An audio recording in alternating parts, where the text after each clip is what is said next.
What's up, y'all? I'm your host, Lil T, and do you know what makes my blood boil? The amount of misused renders in this official Nintendo promotional image.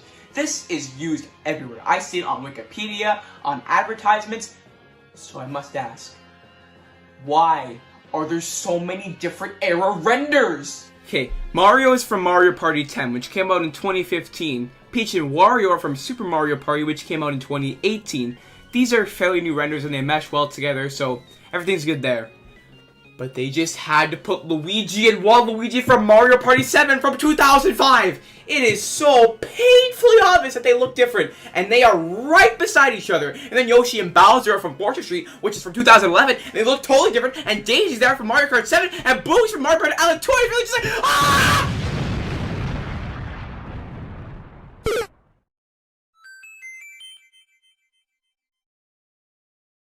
I'll just move on. The Mario characters have had an interesting history with designs. Let's start all the way back at the beginning with Donkey Kong.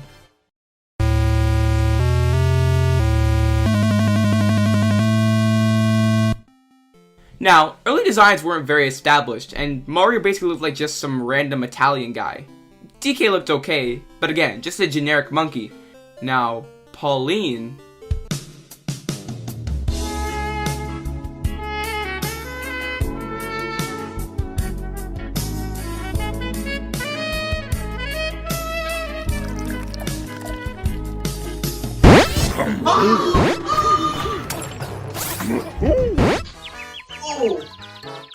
Oh my god, I'm sorry, man.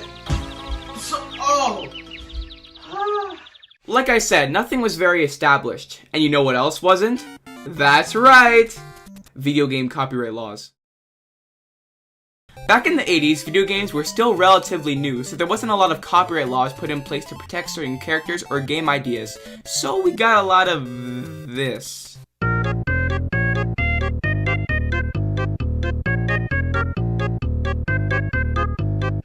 Buddy, are you okay?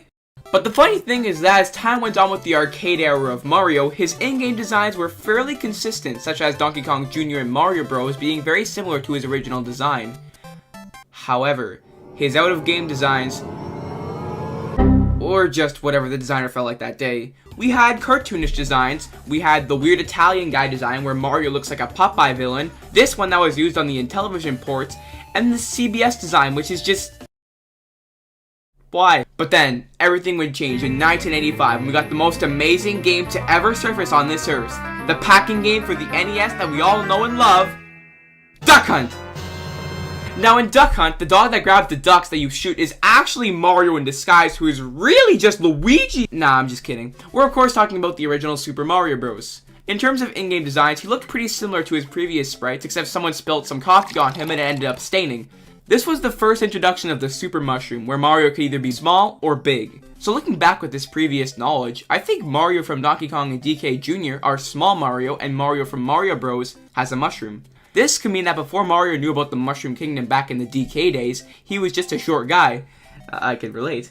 And then because in Mario Bros. There's Koopa Troopas and the enemies from the Mushroom Kingdom invading the real world, who's to say a mushroom or two didn't come through one of the pipes and Mario and Luigi didn't take one? Oh, and speaking of which, Luigi was first introduced in Mario Bros. And he was just Mario, but different. Sometimes he was green, sometimes he was white, sometimes he sounded like a salesman. Hello, Mario. But that's just in terms of in-game sprites. The way he was portrayed was a lot closer to modern Mario. However, everyone else just wasn't. The mushroom looked like a drug, Hammer Bros looked like a rip-off Popeye, Peach was blonde in the artwork but blonde in the game, and Bowser... Look, I don't even know what's wrong with Bowser. Bowser has always had an inconsistent design, even in the present, which we'll get into more later. But in this era, sometimes he was blue, sometimes he was yellow, sometimes he had a cape, sometimes he was even bald. Ah! The artwork was the last thing on the team's mind when creating Super Mario Bros., so Miyamoto drew the game's art nearing the end of development. However, Miyamoto wasn't satisfied with the art and sought out an artist to redesign the Mario cast, and that man was Yoichi Kotabe. He redesigned many enemies and Peach, but the most drastic change was Bowser, who went from being some kind of ox to a turtle dragon. This style was most famously used in Super Mario Bros. 3, and this style would remain omnipresent until this day. But back to the late 80s, Luigi was wearing green, Toad was the way he would always stay, Peach was still swapping between blonde and brunette, and Mario was finally using both red and blue. This would follow into Super Mario Bros. 3, where Mario would finally have all the design attributes we know him to have. On the cover. Yeah, they made his overalls black in the game for some reason, and that's why I don't like Mario 3. But then the SNES was released, and alongside it, Super Mario World. And even though this isn't my favorite game in the world, it was the first time Mario had a consistent design both in-game and outside. Red hat and shirt, blue overalls, brown shoes, white gloves. Things were finally coming up sweet. Like apples. Speaking of apples, we were introduced to a new apple-eating, flutter-jumping sidekick being Yoshi. At first, Yoshi used to be a dragon, as shown by dragon coins having Yoshi's face on them. However, Yoshi eventually became a dinosaur. He used to have a much more pronounced tail and looked a lot more reptile-like, but as we all know, he became more circular over time. I'm getting ahead of myself. Back to where we were. Super Mario World was released, and so was Super Mario Land, which introduced Princess Daisy. She was basically just a peach with orange hair and a yellow dress. Then, Super Mario Land 2 6 Golden Coins was released, and with that, the debut of Wario, Mario's rival, and basically just an overweight Mario with a yellow and pink color scheme, which eventually turned purple for some reason. At this point, Mario was a very popular series with its core cast of characters. Mario, Luigi, Peach, Toad, Yoshi, Bowser, Daisy, and Wario, with Donkey Kong and DK Jr. still kicking around. And this is how things would stay for the Mario— Hello! There's more? With the Nintendo 64 being Nintendo's first 3D console, they needed to convert Mario and his pals into none other than 3D, of course. And they sure did do that. I always loved Mario's N64 design. It's super charming, and I feel weirdly nostalgic even though I'm the same age as New Super Mario Bros. That being said, everyone else looked, a bit off. Peach, Yoshi, Toad, Koopa Troopa, and Wario all crossed into the uncanny valley. Now, because we were on a more powerful console, this could allow for something super important to Mario's design. His voice. It's me, Mario! I'm not going to delve too far into this as this could be its own video, but Mario used to have a couple inconsistent voices outside of the video games, such as in the cartoons. Exactly right, Luigi. And what do plumbers do best? Next to fixing pipes. However, he never had a voice inside the games. That's when Mr. Charles Martinet landed the role of Mario and would first appear in some Mario Pinball Machine, but most famously in Super Mario 64. Martinet would go on to voice many other characters including Luigi, Wario, Waluigi, Baby Mario, Baby Luigi, Goombas, Thwomps, Womps, Monty Mole, Boos, Dry Bones, King Boo, and many others. His iconic performance has remained a big part of Mario's design, and I can't imagine Mario being played by anyone else. Not by anyone else. It's a me, a Mario. Look, I don't want to say Chris Pratt will do a bad job. I'm a big fan of him and his work in Guardians of the Galaxy, Jurassic World, the Lego Movie. This isn't really about him. I'm just so confused as why they didn't have Charles Martinet do the voice. Mario has a distinct voice, and I'm not sure how Pratt will be able to replicate it. It could just sound like his voice, like in this Instagram post. Or they can go the opposite route and have him do an Italian accent, which would also probably not be very good either. But like I said, this is a topic for next time. Back to where we were. Super Mario 64, Mario Kart 64, Mario Golf, Party, Tennis, Smash Bros. Had all similar designs. Now let's completely forget about him. This is where the Mario series would start to round out its edges and by extensions, its designs. At this point, in-game designs were practically identical to the out-of-game ones, with the promotional designs having higher poly models and better lighting, but still similar. The GameCube launched with not a Mario game, but a Luigi game. Luigi Mansion gave us a first look at the new designs, and while I always found Luigi looked a little bit strange, this model will become the default base Mario design. Thankfully, they got their stuff together in Super Mario Sunshine and Mario Party 4. These models certainly have their charm, but I don't know, the shadowing looks super dark and not very appealing. I get they were trying to go for more realistic proportions and designs, but I don't know, it's a bit much in my opinion. These models lasted a while, from 2001 to around 2006. However, we're not going to move on just yet because there's one turtle dragon in the room that needs to be addressed. Bowser. Bowser went through some identity crises, man.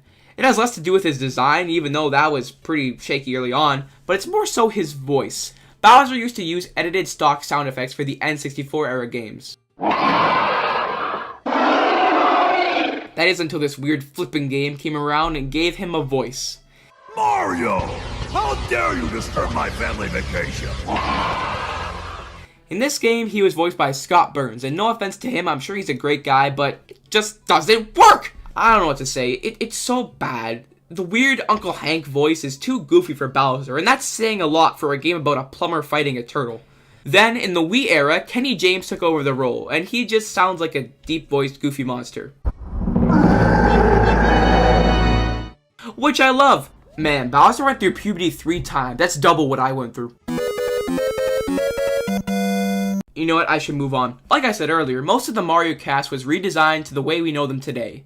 Everything else, such as locations, items, and other characters, would have to wait for their turn to be revamped, and they would get the chance in 2006 with the release of New Super Mario Bros. All the items, objects, enemies, platforms, basically anything that's not a character, was given a new design that are still used today. Do you know how many times I've seen these over a decade-old renders still? A lot. After this point, the Mario characters would remain in the same designs for a while. Galaxy, New Soup Wii, Mario Kart Wii, Super Sluggers, Mario Party 7 and 8, Galaxy 2, all these games had the same designs with no changes.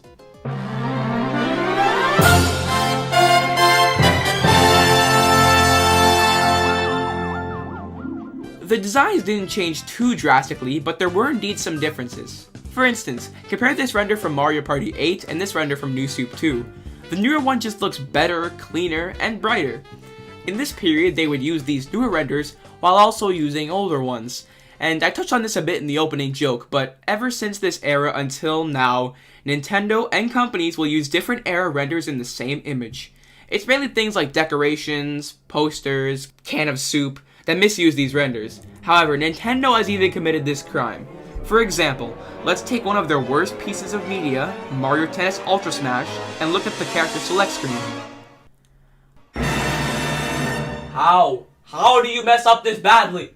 It is so obvious this was thrown together quickly to get the game done. Why are there decade-old renders like Waluigi, Peach, and Toad mixed with the new renders like Yoshi, Toadette, and the Sprixie? Like, do people not realize this? This game itself had unique renders. Why not use them? Why use this weird mismatch of renders? Mixing up renders is one of the worst things you can do.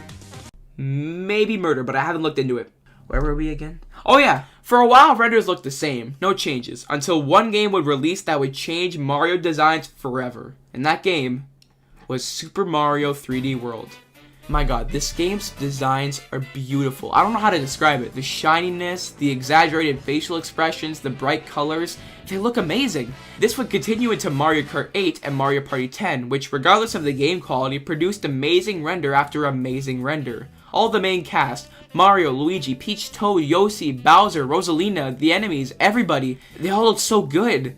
Compare this render from New Soup DS and this one from Mario Party 10. Do you people see the glow up? Mario Maker, Ultra Smash, at least the renders they did make, Mario Party Star Rush, Super Mario Run, the one that no one remembers, 8 Deluxe, would all keep the same render style, and things could not get any better in terms of designs. Okay, let's talk about Odyssey. Listen, I love Odyssey and its Mario design. And I don't just mean Cappy. The denim overalls, each individual hair on his face, the shoes, gloves, everything looks amazing. Same with Luigi. I also really love the bow tie, but that's not important. These are amazing designs, and this would be the definitive Mario design if it was consistent. Odyssey and Super Mario Party use this more realistic style, but then New Super U Deluxe, Mario Party The Top 100, Tennis Aces, Mario Maker 2, they all use a more simplified design. And while it looks great, and I honestly prefer it to the Odyssey design, it's just not consistent. Pick one, Nintendo, please. Don't pull at our heartstrings like this. We have a little more inconsistency with the Mario Kart Live Home Circuit and the upcoming Mario Party Superstars using the Odyssey design, and Mario Talk at the 2020 Olympic Games, Mario Kart Tour, and Bowser's Fury using the simplified design. But overall, Mario and his friends are looking better than ever. Even though they've changed designs, I think it's safe to say the Mario cast was and always will be some of the best characters to come out of not just gaming, but pop culture as a whole. And I can't wait to see what becomes of them as time goes on. But why did they make Chris Pratt Mario? I just don't